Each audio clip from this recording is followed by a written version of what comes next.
अस्सलाम वालेकुम बेलियो, तुसीं वेंदे पए जे पंजाबी कल्चर ते कैलेंडरां दी दुनिया। ठीक है जी, तो सारे दोस्तां नूं जी आइयां नूं कहनी आ। ठीक है जी, तो बेलियो तुहानूं पता है पिंड दीयां जिहड़ियां रौनकां हुंदियां ना, मेरे पिछे तुहानूं नज़र आण दिया होवेगा अंब भी। इस टाइम गर्मी है ना, तो गर्मी का जो जोबन हुंदा तुहानूं पता कि फलां दा सरदार जिहड़ा हुंदा वो अंब हुंदा। ठीक है, तो यह थल्ले तुहानूं अंब लगे भी उत्ते नज़र आण डए होणगे। ठीक है, थल्ले चुल्हा शुल्हा। ठीक है, ये जिहड़े पिंड दीयां रौनकां हुंदियां ने ना, यकीन कर ए घर दे विच लगा होया अंब, बाहर नहीं लगा होया। ठीक है, तो जिहड़ियां पिंड दीयां रौनकां हुंदियां ने ना, यकीन करो वो किसी पासे भी नहीं तुहानूं मिलनी है। ठीक है, ਇਹ ਸ਼ਹਿਰਾਂ ਦੇ ਵਿੱਚ ਕਹਿੰਦੇ ਲੋਕੀ ਆ ਜਾਓ ਜੀ, ਸ਼ਹਿਰਾਂ ਦੇ ਵਿੱਚ ਧੂਆਂ ਫੱਕੋ ਜੀ, ਗੱਡੀਆਂ ਦਾ ਧੂਆਂ ਫੱਕੋ, ਮੋਟਰਸਾਈਕਲਾਂ ਦਾ ਧੂਆਂ ਫੱਕੋ। ਠੀਕ ਹੈ, ਤੇ ਬਿਮਾਰੀਆਂ ਸ਼ੁਰੂ। ਲੇਕਿਨ ਅਲਹਮਦੁਲਿਲਾ ਤੁਸੀਂ ਘੱਟ ਹੀ ਸੁਣਿਆ ਹੋਵੇਗਾ ਕਿ ਪਿੰਡ ਦੇ ਵਿੱਚ ਫਲਾਣੇ ਬੰਦੇ ਨੂੰ ਫਲਾਂ ਬਿਮਾਰੀ ਹੈ।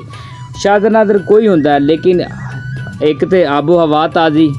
ਠੀਕ ਹੈ, ਸਬਜ਼ੀਆਂ ਤਾਜ਼ੀਆਂ, ਫਲ ਤਾਜ਼ੇ, ਹਰ ਚੀਜ਼ ਤਾਜ਼ੀ ਮਿਲਦੀ ਹੈ।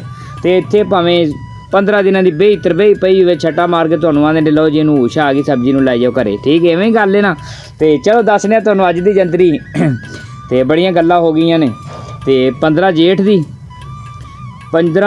ਦੀ 2082 ਬਿਕਰਮੀ। ਠੀਕ ਹੈ ਜੀ, ਪਹਿਲੀ ਚੰਨ ਦੀ ਹੋ ਗਈ ਇਸਲਾਮੀ ਮਹੀਨਾ ਜ਼ੁਲਹਜ। ਠੀਕ ਹੈ ਜੀ, 1446 ਹਿਜਰੀ 29 ਮਈ ਈਸਵੀ 2025।